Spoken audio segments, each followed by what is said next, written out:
Melanjutkan kajian dalam kitab Qablasun Nuril Mubin min Ihya'i Ulumuddin. Kemarin kita bahas dan kita baca satu hadis Nabi yang Nabi katakan, man talabad dunya halalan mukasuran mufakhiran laqiyallahu wa huwa alaihi qadban. Barang siapa yang mencari dunia yang halal dan dia perbanyak dunia yang halal itu, dan bahkan dia bangga dengan dunia yang halal, maka dia akan berjumpa nanti dengan Allah dalam keadaan Allah murka kepadanya.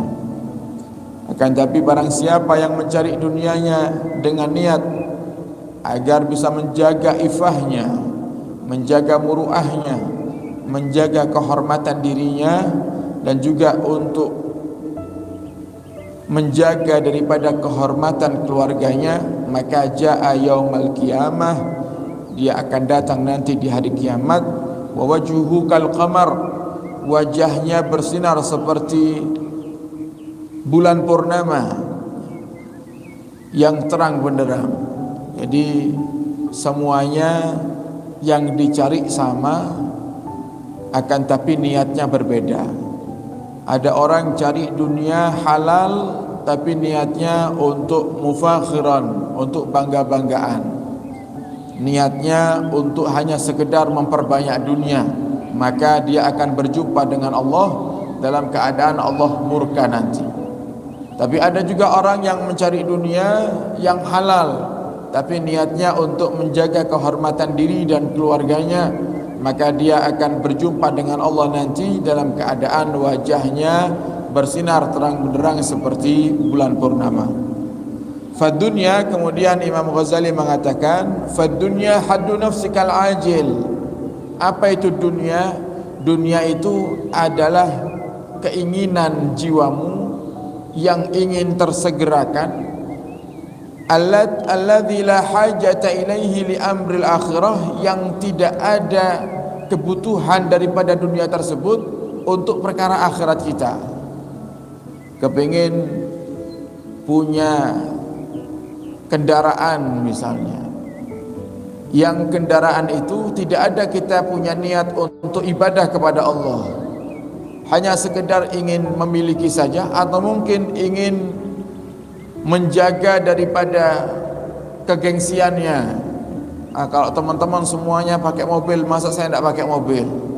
Maka itu disebut dengan dunia, karena tidak ada hajatnya akhirat itu dengan dunia ini.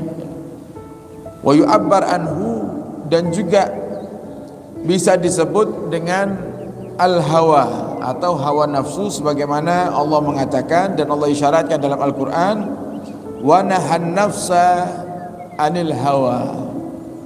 Yang sebelumnya Allah katakan, wa amma man khafa maqama rabbih wa nahan nafsa anil hawa. Maka orang-orang yang dia takut kepada Allah Subhanahu wa taala dan juga dia menjaga diri daripada mengikuti hawa nafsunya, fa innal jannata hiyal ma'wa, maka surga adalah tempat kembalinya. Wa majami'ul hawa, dan yang dimaksud dengan hawa nafsu, apa saja sih yang dimaksud dengan hawa nafsu itu? Semuanya sudah Allah sebutkan dalam Al-Quran. Allah katakan dalam surat Al-Hadid, i'lamu, ketahuilah, annamal hayatud dunya, sungguhnya kehidupan dunia itu adalah laibun, permainan. Jadi ini yang dimaksud dengan hawa nafsu. Jadi kita gunakan waktu kita, harta kita, kesehatan kita hanya untuk bermain-main saja. Walahwun, melakukan hal-hal yang sia-sia, yang melalaikan. Wazinatun, dan menghiasi diri. Watafakhurun bainakum, dan berbangga-bangga di antara kalian. Watakasurun fil amwali wal aulad, dan memperbanyak harta dan anak. Itu yang dimaksud dengan hawa nafsu. Jadi hawa nafsu itu gambarannya seperti halnya orang yang kerjaannya hanya berfoya-foya saja. Gambarannya seperti orang yang pekerjaannya hanya lalai dari Allah saja, tidak pernah ibadah kepada Allah Subhanahu wa taala. Maka dia termasuk orang yang mengikuti hawa nafsunya.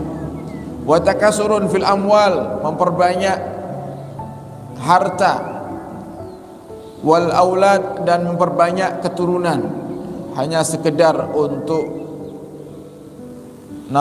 bangga-banggaan, hanya sekedar untuk memuaskan nafsu, sehingga dia perbanyak itu harta, dia perbanyak itu anak. Bahkan naudzubillah, ada orang yang punya anak dengan pemahaman semakin banyak anaknya, nanti kalau dewasa semakin banyak yang akan nanggung kebutuhan kita. Naudzubillah, semua naudzubillah.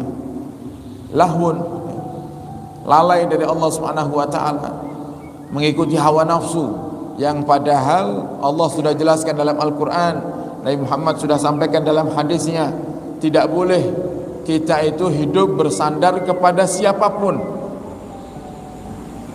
Seorang istri hidup bersandar kepada suami, atau seorang anak bersandar kepada orang tuanya yang mampu, yang kaya, atau seorang ayah dan ibu yang bersandar kepada anaknya. Tidak boleh. Kita hanya boleh bersandar kepada Allah Subhanahu wa taala. Semakin kita sering bersandar kepada manusia, semakin kita akan sering tersakiti. Semakin sering kita berharap daripada manusia, semakin kita akan mendapatkan kekecewaan. Tapi jika kita berharap bersandarnya kepada Allah Subhanahu wa taala, kita tidak akan kecewa selamanya. Karena Allah tidak memberikan kepada hambanya kecuali hanya yang terbaik. Bukan yang baik, tapi yang terbaik untuk hambanya.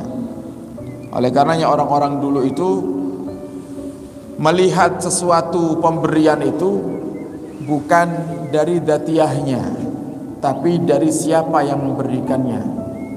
Kalau kita sering melihat pemberian itu dari dzatiyahnya, dari apa yang diberikan, sehingga di saat kita mendapatkan apa yang kita inginkan, kita akan bersyukur. Tapi di saat kita tidak mendapatkan apa yang tidak kita inginkan, kita tidak bersyukur.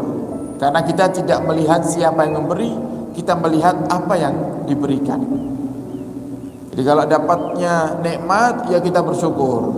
Tapi dapatnya musibah, ya kita sambat. Tapi kalau orang-orang soleh di masa dahulu, mereka melihat siapa yang memberikan, mereka tidak melihat apa yang diberikan. Sehingga bagi mereka mendapatkan nikmat dan musibah, mereka tetap bersyukur kepada Allah Subhanahu wa taala. Dapat nikmat, mereka bersyukur karena nikmat itu hakikatnya yang memberikan adalah Allah Subhanahu wa taala. Dapat musibah, mereka bersyukur karena hakikatnya musibah yang mereka dapatkan ini juga pemberian Allah Subhanahu wa taala.